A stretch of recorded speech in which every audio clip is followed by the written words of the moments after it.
We have our camp.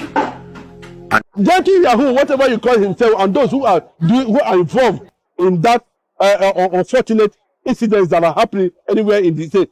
But my question is this, very clearly: how come we are having northern invasion in the south, and the south are not invading the north? What is the problem? That's the question I want to put there for all people to answer. Let me tell you very clearly: no capture or no capture. If they have captured it, would have seen some signs of that. You know. I don't want to talk about that angle because I have my reservations over that, over their modus operandi and how they operate. Mazi Nnamdi Kanu is a non-violent man. Mazi Nnamdi Kanu is not violent. Mazi Nnamdi Kanu has not shown any sign of violence. But I'm telling you, in the midst of reality, it is being guaranteed in the United Nations Charter that the self-defense is not a privilege, it is a right. When they talk about repentant Boko Haram, most 80% of the repentant Boko Haram was moved to the eastern part of the country to make sure that that area is economically and politically destabilized. And while they are continuing with that process, they are busy planting Fulani tailored politicians, governors in those areas. And that is the result of it. So everybody there is a suspect.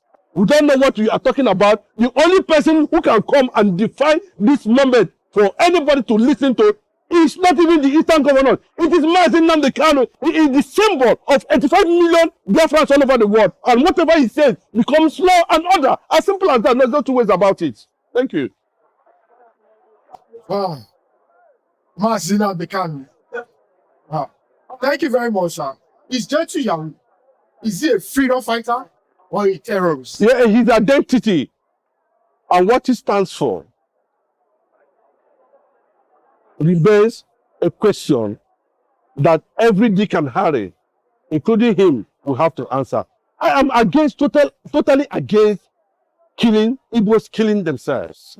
No matter the conspiracy that has led to that. I think there should be consciousness in that regard. We are not known for that, you know. And if it is politically motivated, I can tell you, the only person that can put a stop to that is Mazi Nnamdi Kanu. Whether you are Gentle Yahoo or Gentleman or whatever it is, whatever you see that's happening there has already been planted and created and commercialized. It is only Mazi Nnamdi Kanu that has become the face of resistance that we know.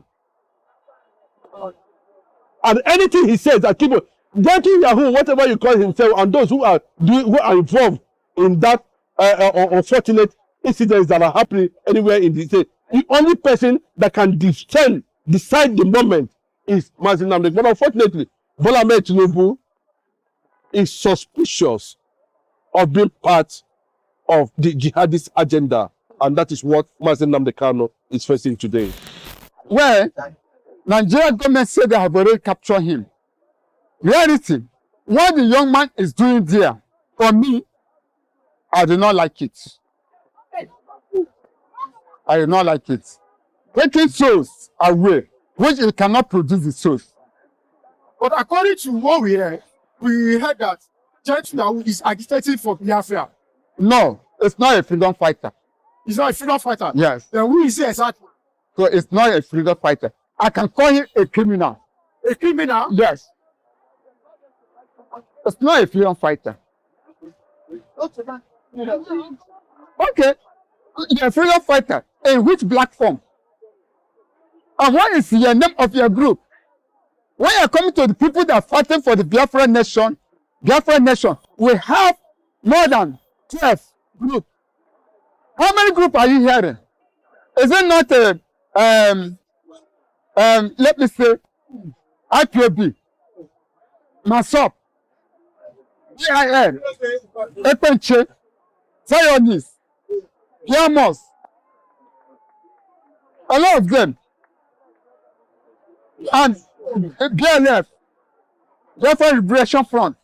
There are a lot that are fighting for the freedom of Biafra. Which one did he belong? Let's tell ourselves the reality. Which one did he belong? You are there killing people. You are there robbing people. You say you are fighting for the freedom of Biafra. You are not fighting freedom of Biafra. You are fighting freedom of yourself. So it's not a freedom fighter. It's not a freedom fighter. Let us have the reality. It's not a freedom fighter. What is the update on Simon Ekpa?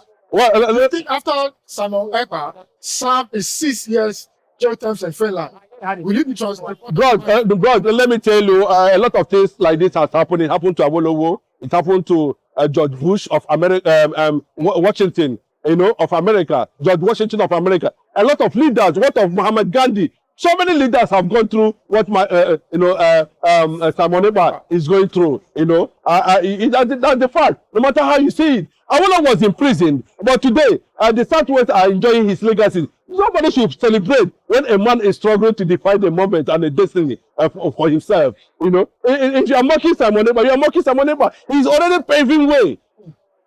For the struggle. What you are seeing happen there is a struggle. Then what are the yes, it's not for him. Maximum Nada finished 27 years in Robinson prison, or you understand, and came back and became president. And when they wanted him to go for a second term, he said, "No, I'm not interested. I've registered my presence," and that is what it is. Today, South Africans are enjoying that struggle. What you see happening in America today was as a result of the sacrifice of George Washington. That's what they are enjoying today. So, in every struggle, there's a sacrifice. Thank you. Thank you, sir. There is a speculation online. Why is Nigerian government having a peace deal with terrorists in Katsina? Why bombing the homes of Biafra agitators? When the Hausa land was conquered by the Fulanis, encouraged by the British colonial masters, that was when the Hausa land was conquered in the north. That was the beginning. That was the beginning of the calamity. And in that process, an Igala man, an Igbo man, Ata of Igala is an Igbo man, was able to stop him somewhere in between Kogi and Benue, and that was the beginning. So what you see there is a clear understanding that the Arab world and Islamic nations around the world are bent on, carrying out a certain agenda that has to do with, Islamization. And when they talk about Muslim ticket, and the people feared, people had reservation, you can see how it panicked most of the Nigerians as at that time. It shows the fear of being under Islamization. And that's what it means. So if you are seeing anybody playing certain understanding on the reality on ground, people who have survived over 29,000 Yorubas in Southwest, killed thousands of people in the north and everywhere, are invading the south, and government are silent over that, mean that, there's more to it. Bola Ahmed Tinubu cannot tell me that there's no more to it. There's more to it. I can tell you, that we have seen so many nations like Nigeria fell under Islamic and Sharia rule. And remember, we are seeing what is happening in UK now. Any moment from now, Keir Starmer, the British minister, will be removed. And a woman, you see, things are going to change. We cannot continue to fold our hands and watch Christians be on daily basis. But my question is this, very clearly. How come we are having northern invasion in the south, and the south are not invading the north? What is the problem? That's the question I want to put there for all people to answer. Thank you. Thank you.